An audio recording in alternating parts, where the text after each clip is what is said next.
a lot to get to today, but injury stuff first. Any updates on Aaron Ekblad? No, it's kind of reevaluating him here. We'll know more next couple of days. He's in good spirits. Nothing that is overly concerning here long term, but just make sure we get him healthy here down the stretch. Can you say week to week, or are we still too soon for that? Yeah, I mean, I think it's probably fair to say. Again, once the swelling goes down, we get a better look and see where he's at. I think that'll be dictate where we're at time schedule wise. So. And Anton Lundell not out there today. Is he getting close? He's getting close. I think he just got the flu, so he's sick for a day or two. So hopefully he's practice on Wednesday or Tuesday. And Lomby and Horny day to day? Yeah, Lomby, they both skated. Injury skate early. And again, hopefully we're hoping get them skating on Tuesday, but could be Wednesday or it's not long, either guy. You say the swing, I mean, I understand that with the knee and everything, but does it look like he's gonna be out for a couple weeks? I mean, at this point, that with you guys so entrenched in the playoffs, Yeah. it's okay, right? It's not the end of the world if he doesn't play for a little bit. No, yeah, we want to make sure it's right, it's okay, and he's healthy, and we need him down the stretch with the big minutes he's logging. So it's kind of once we get all the information, what we think the best course of action, then we'll have a timeline or where, how long or what he's out for.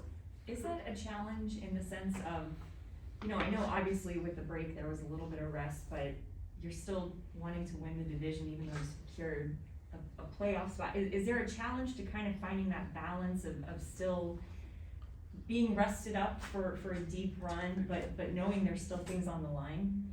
I think you just play hockey and try to compete every night, and you figure things out as they go, and maybe near the end of the stretch, and maybe you decide there might be nights off here and there, but we're in no really position right now to really overly concern ourselves about rest. Let's just play hockey here for a little while, and it'll sort itself out. Yeah, and then obviously some big news yesterday, being able to add a player like Giroux. I mean, just how big of a boost is that for this team? Well, I think it's big, obviously, adding one of the premier players in the league, and I think for this group, it's exciting. They put themselves in a position to where we're at right now, that and organizationally that we're willing to add that piece speaks volumes of both sides, that the players have put in the work to get us in this position. The organization is basically rewarding them with some high-end players. So I know as a player that'd be really exciting, and I'm sure as fans it's exciting. So it was a good day.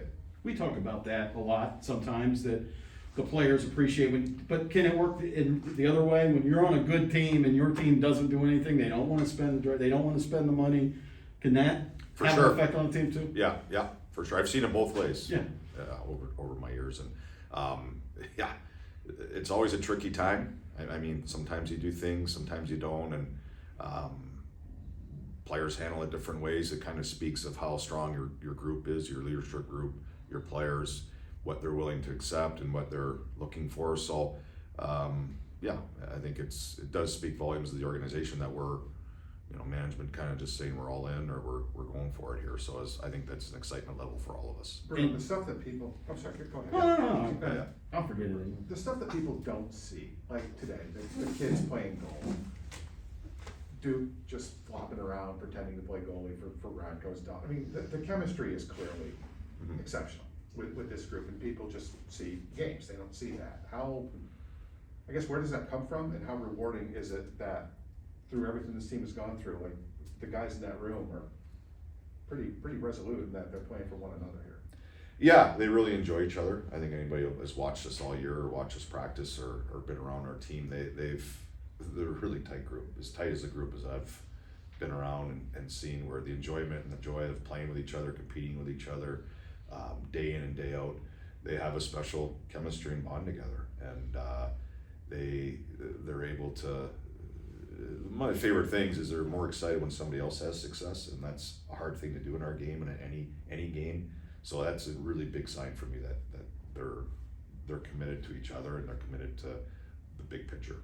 And in talking to Bill, that's obviously an important part when you're at this point of the year, right? Make sure Ben is a fit, make sure Claude is a fit, right? And that's gotta be important as a coach as well. Yeah, for sure. It keeps you up, keeps you up at night. I mean, there's all kinds of different things. When you have success, we talked about it all year with different players, and everybody has to show a little selflessness, which we've had, but it's hard. It's always hard, and it's two other pieces here that we gotta fit in and find a way to make it all work. And they've been open arms all year of being selfless and sacrificing some individual things for the greater part of the team, and they will continue to do that. And we talked about this in the Sun. Joe Thornton decides he wants to be a Panther, chase a cup.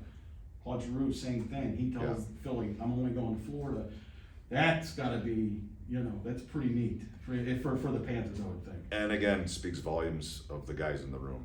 They're coming here to play with, they see the Barkovs and the Huberdeaus and the Ekblads and the Uyghurs and the Reinhardts, and I mean, I don't know how many guys still talk to players in the league, or they just really want to, what we have going on, they all want to be part of, and that's really special for this whole organization, that people outside of Florida think that. So, and again, it's, for those guys, what they've done, they've created this culture, and it's been a fun part to be part of it. Bruno, as you get closer to game one, do you know the noise is only gonna pick up, that this team is capable of winning this, capable of winning that? How do you, I guess, both appreciate it and kind of insulate your guys from it, and kind of block out the noise, because it's coming, it's already here, and it's only gonna get louder? Yeah, I mean, we haven't done anything yet. We haven't won a playoff round in how many years, so we're not worried about everything else. Just go in and play our best hockey, and we gotta win a round first before we even talk about all these expectations. Coach, from a coaching perspective, just, when you get a guy like Giroux, I'm sure the wheels start turning and you're kind of looking at your drops and thinking about the places that he can fit in, but just what are your initial thoughts of, where you see him and what you're looking forward to really of just putting him into the mix? Well, I mean, I think we're blessed in that we have so many good forwards and so many good forward lines. I think he fits anywhere. I think it'll be a little bit of trial and error at times, but I think he really wants to be here. He's willing to make anything work. I got off the phone with him, and he's, wherever you need to play me, I need to earn it. I want to earn it. You guys are, so we'll figure it out. It's always takes a little bit, or maybe it'd be seamless. I mean, we don't know. Yeah. So we're just ready to adapt as it gets going. You think first line though, top line to start? Yeah, I think I'm gonna go back and talk to guys here a little bit, but regardless if he's with the first or second line, I mean, it's pretty much a first line anywhere in the league anyways, so we'll find a way to get him going and fit. Are you looking at him for power play one, or? Again, we'll talk. He's gonna play probably at some point. We'll see. We'll see exactly where he fits. How we smooth how it goes. We'll probably where we play him, etc. We'll see how that goes. Bruno, everyone knows he's a really good player, obviously, but he's worn the sea for almost a decade too. To bring in a guy with that sort of leadership capability to it, how much more does that add to the whole deal? Well, I think that's why he's very enticing too. That he's a leader. You can't have too many of them. We've got a lot of them, and he's another one, and he fits in a lot of boxes. Right hand, face-off guy that we've kind of missed, and so there's lots of boxes he checks, and leadership is another one. A question from the Zoom, Craig Minervini, Valley Sports Florida. Hi, Coach. On that note, do you see Giroux has been a center mostly, but he has played wing lately more. Do you see him in one spot or the other, or do you think you can use him? You're so deep and really in both positions. Do you see him going either side, center or wing? Yeah, I mean, we'll see. Again, a little bit of we'll make things. I think we'll start him on the wing, but he easily can slide in center. He's played his whole life, and he's such a good face-off guy. But I think we'll start him on the wing and see how that goes. And regarding Ekblad, from what you first saw when you probably did, oh my gosh, hopefully not last year, what point, or how long did it take for you to realize it's not as serious, and how much of a relief was that? Well, it was a huge relief. It probably took to the end of the first period where kind of got word they didn't think, but you're still always, they didn't think until you get the clearance of the MRI, et cetera. But initially kind of sounded like after the first period it wasn't what he had last year for sure. So that was a real sigh of relief. And then you get a little better news yesterday. So we'll see again Monday, Tuesday. Hopefully we'll have a really good game plan of where he's at. Kurt, just quickly, Ben Sherrod, the plan still for him to join you guys in Canada? Yeah, that's the plan. I guess waiting to get clearance here.